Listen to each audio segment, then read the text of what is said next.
Gepleyer Azatlyk Radio. Öňüňizde saglyk hormatly dinleýijiler. Eferde hepdeniň jem bilen men ýoksan Nurwan. Bu hepde Azatlygyň esas temalary we Azatlygyň websaýtyna hem sosial gomlardaky sahypalaryna iň köp okunanlar Berdimuhammedowyň oglunyň mejlisinde ýokary wezipe saýlanmagy, howply ýurtlara sapar eden türkmenistanylaryň soraga çekilmegi, Aşgabat aeroportunda ýolagçylaryň ýanyna pulunan para peşkeş alynmagy we beýlekler barada boldy. Prezident Berdimuhammedowyň adi oýunlarynyň Alabay tumaryny düýpli tankytlama baradaky makala hem köp okuzy çekdi. Bu temadan taýýarlan videomuz bolsa şu hepde iň köp tomoşa edilen video boldy. 1980-nji ýyllarda Russiýa şampan we durgunlyk ýyllary atly foto sergimiz, London polisiýasy hüjüm baradaky ilkinji beýanat netde atly videomuz hem köp tomoşaçy çekdi. Köp tesvir ýazylan makalalaryň başyny Berdimuhammedowyň ogly mejlisde ýokary wezipe saýlandy. Howply ýurtlara sapar eden türkmenistanlylar soraga çekilýär atly makalalar çekýär. Türkmenistanda işsizligiň hakyky derejesini kim bilýär? Professor Ancheski Türkmen ykdysadyetinde reforma görmeýändigini aýdýar atly makalalarymyz hem okuwçylarymyzyň arasynda uly gyzyklanma döretdi we olar Türkmen ykdysadyetiniň kynçylyklary barada öz garaýşlaryny, pikirlerini aýtmaga çalışdylar. Siz hem Azatlygyň websaýtyna gozgolýan temalar bilen tanyşyp, öz pikirlerinizi aýtmaga çagyrýarys.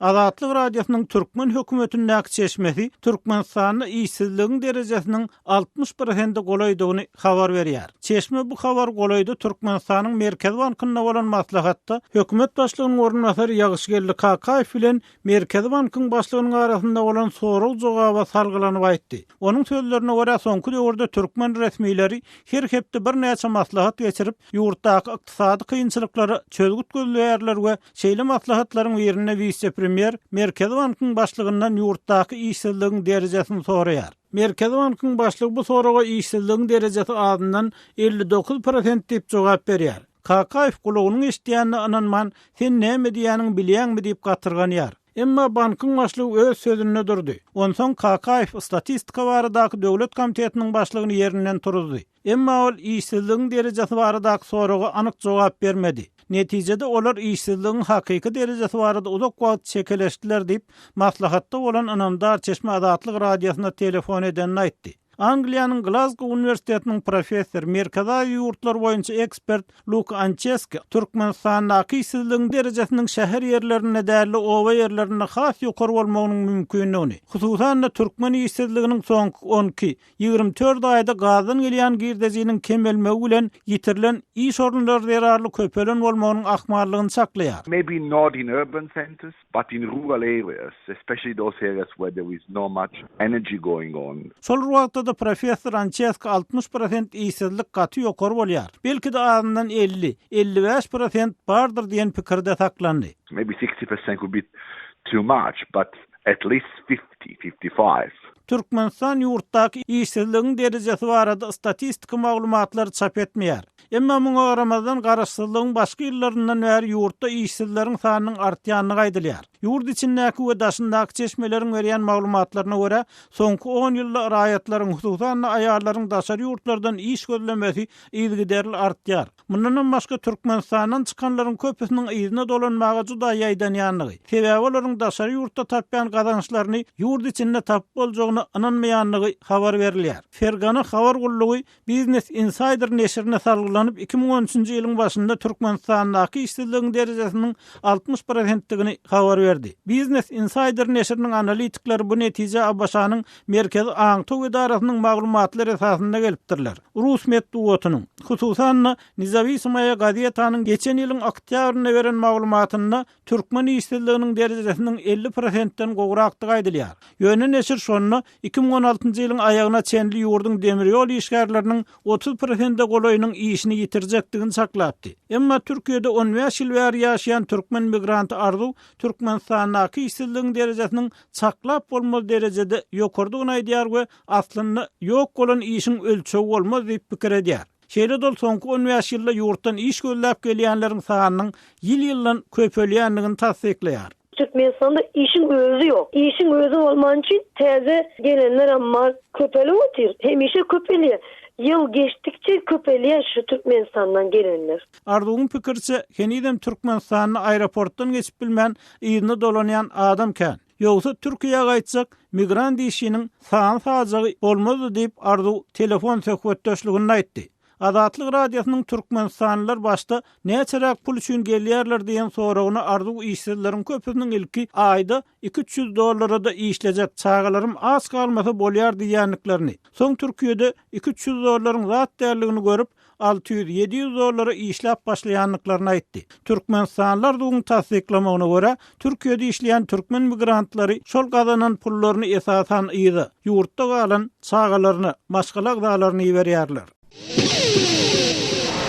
Hepdäniň jemeni halkyň ses tapgyryndan Daşoğlu şäherinden özüni sona diýip tanystyran öý hojulukçy deňanlan söhbetdeşlik esasynda dowam etdirýär. Sonu Azatlygyň Türkmenistan'da habarçysy Soltan Asylow bilen söhbetdeşlikde öz ýaşaýan ýerini işsizligiň kändigini tasdiklap, saglyk hyzmatlaryny almak üçin zerur bolan ätiýaçlanyş töleglerini tölemäge pul tapmaýan adamlaryň hem az därligini görüň berdi.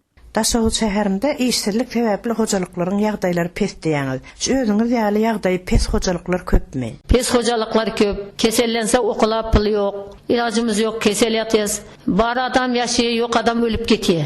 Doktordan näme okul almasak daryga pul yetmese netmeli, apteklerden kımmat. Awa pelon manat diye, pulun bäride bolsa bole, işemidikleri var, keselleri var, erkeklerinden bir şey yok, ayallarından bir şey yok. Bazara çıkıyor, kamersançılık eti, bir iki mat tapıyor, şunu naharına yiye, sveta tevliyeme, toka tevliyeme, gaza tevliyeme, okulundan mı kesel olsan ilacını yok, ölüp giteveren. Önkü yok, şu balinsalara mine, raddomlara kımmat, nık keseliye, hemmesine. Ana mehri var, ene mehridam şöyle, nık keseler, anışılar kımmatçılar.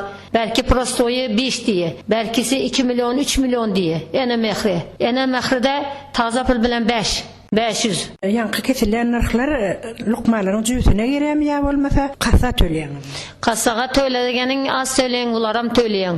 Kassadam tölesen bärisinde de maňa beraber dep özleri alýar. Maňa berme özüm töleýän kassaga diýe özü jüýüne urýar şunu. Şöyle etele. Osun ýemekendan tap bilmeýiz, çörek tapalmaýyz. Galýys, zawarkege tapylmaýyz. Ilajymyz ýok, şeýle günümüz kıyın bize. Lukmalara ýüz tutanda şular ýaly salynýan halatdan tölemeli puldan ýagdaý bolman tölebilmen helakçylyk çeken adamlara duşýanyz. Şeýle duşykanda ulara gıýgyrýarlar doktorlar.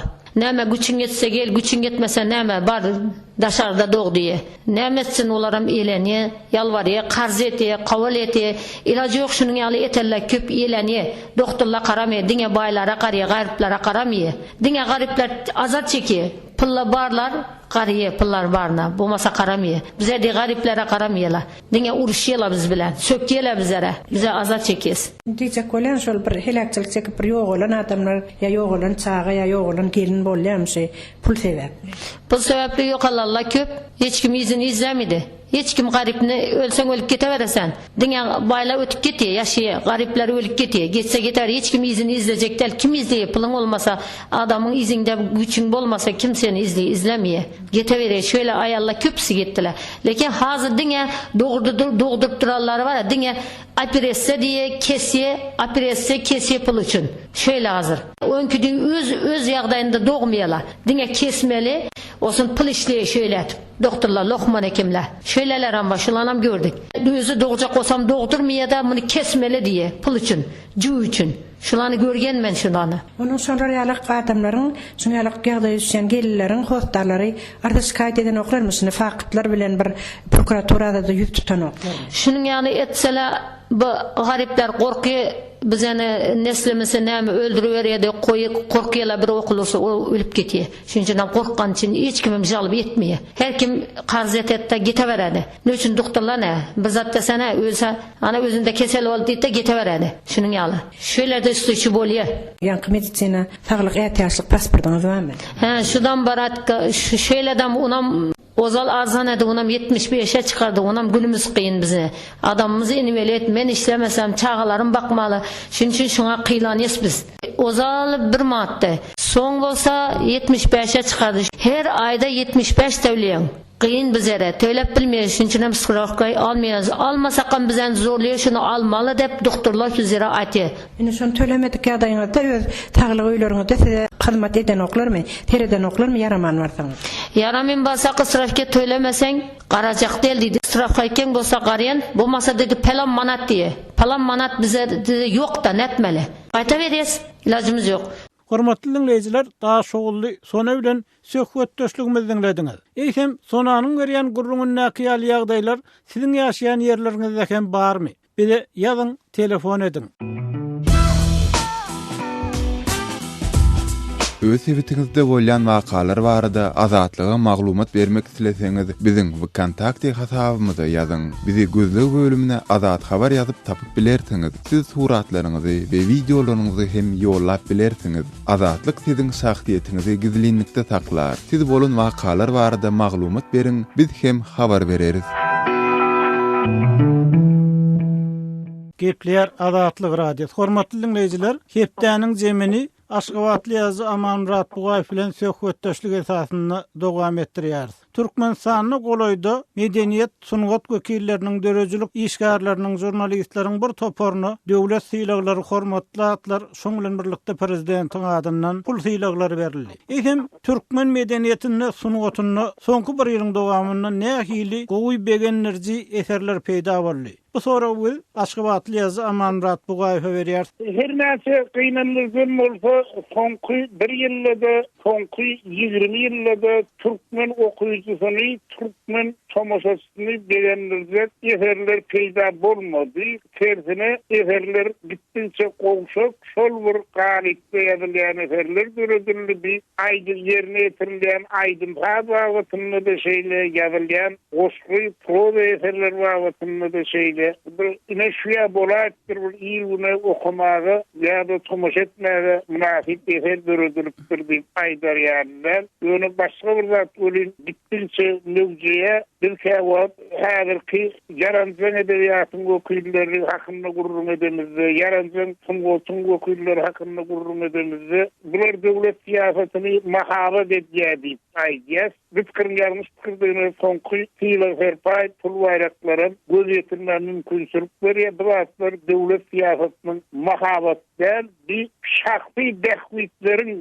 mahabaty bire öwden bezde bolýar. Deýlekler de yaranjyňlygy, edebiýaty, sungaty, medeniýeti zibilhana okulayanlığı için aydılşıyarı şafer payinalya. Yine şeydir, hazır çınlıkı edebiyat, çınlıkı sungut yok ve eğitim. Şahsi dehviklerin birbirinin bağıp gelmedi, hem de çın edebiyatın, çın sunguttun göreble yüze vurulmedi. Amanmurat, eğitim şu şahsi dehviklerin şeyle hizmetdaşlığı, Türkmenistan'ın avadançılığı, parakatçılığı, vatançılığın ösmeğine hizmet ediyor mi? Bir Türkmenistan'la bir yasama avadançılığı, yasama afudoluğu kemale getiriyen yağdı. Göremeğe harp iyilun radyo, televizyonda verilen getleşikleri dinlep, tomoş edip ya da gazette verilen birbirinden yarancan yalan yasama mahavatı din okap, yuttur, şuratın aydılşıyal değerlerini bilyerlerdi bir yönü. Şu yarancanlar yurtta çın sözün aydılmağına olun böğüt batıya, onun çın sözün aydın ya da çın edebiyada hizmet eden adamları, bunları iyiler çıkma hareketleri ediyerli için ya da olmasa iyil içinde ağlarları dörtçek bolyalar değilen bahane ölen yanımağa esas veriyor. Onu başka bir yağdayı aytmak gerekli aydalı bir devlet iktisatta aydın kehe düştü.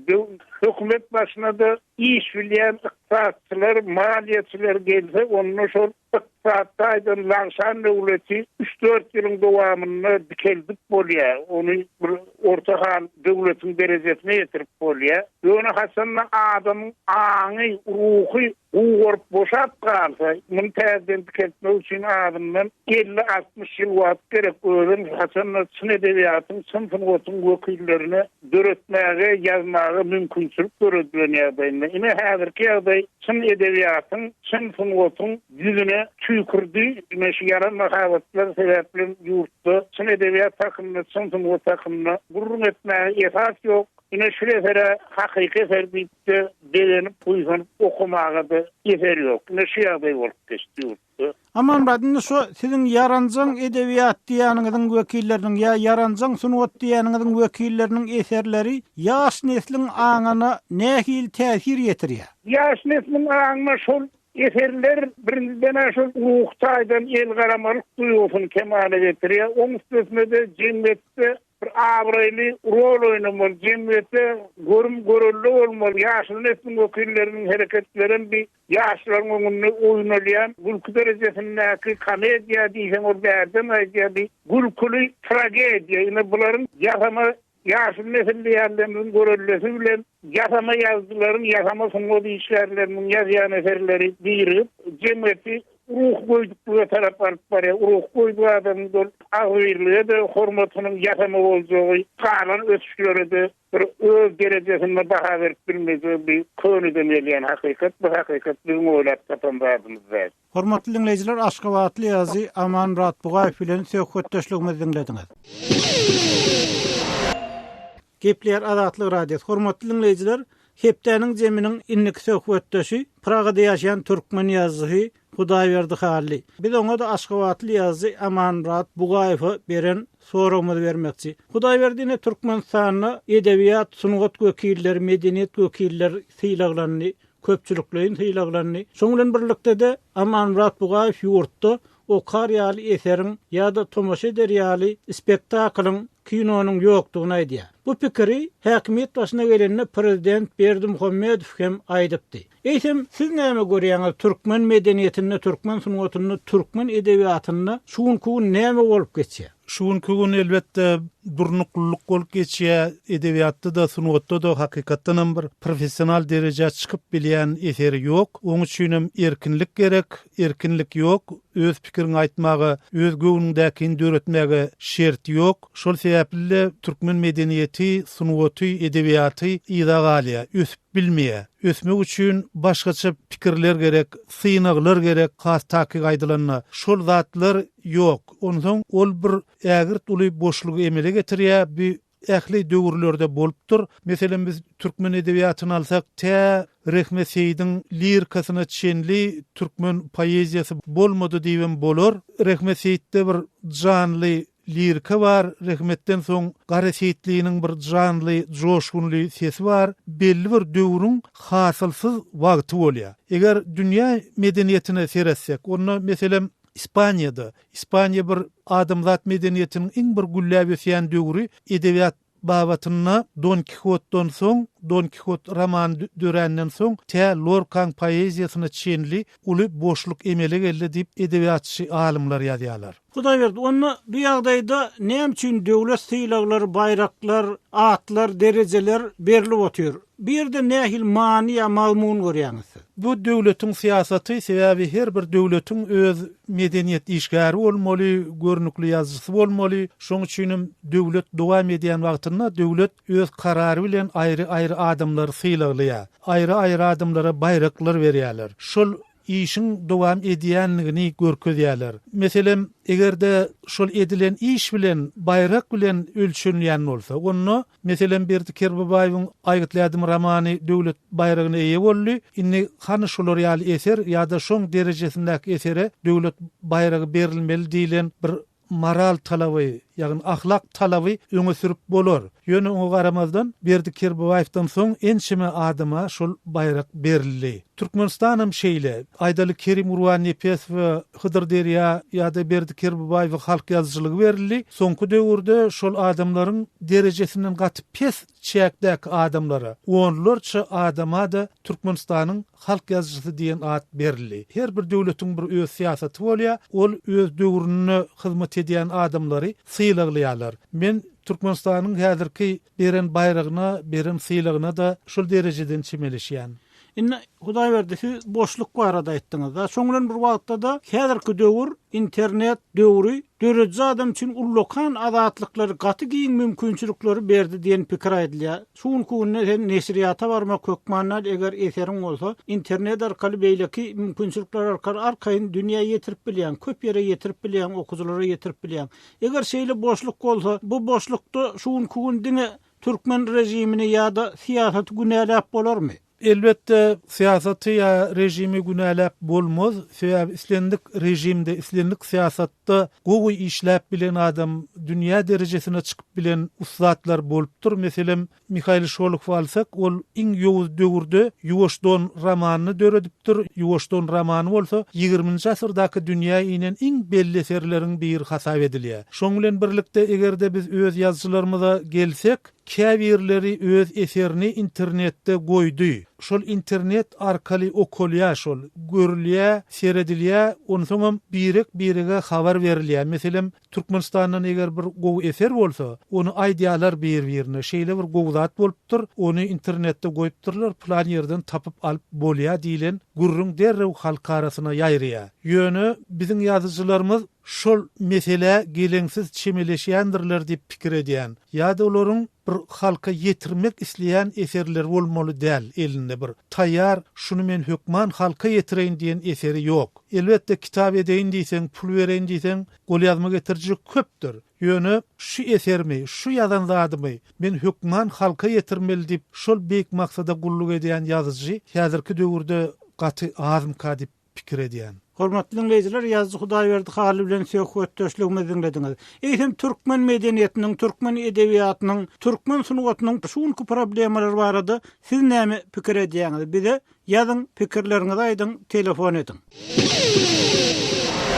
Hormatly dinleyijiler, hepdäniň jemini owgan nepderimiz bilen dowam etdirýär. Kawulla kawarçymyz Saýmerdan Gulmurad owgan prezidentiniň atlaryny bakýan, umuman alnanyna bolsa 50 ýyl bar atsa islemek bilen meşgullanýan Mäm Perwan bilen söhbetdeş boldy. Ol seýisçiligiň özüne ata-babadan miras geçenligini görüň berýär. Atın özünün bir becergisini, usullaryny bilýär. Sen derdine milyon däkderim özüm. Tancı tutsa, ya ahd bolsa, ya ayağına iğim düşse, ya gözüne bir gül düşse, bu zatlaryň hem yamanlasa, bu zatlaryň hemmesini bilýär.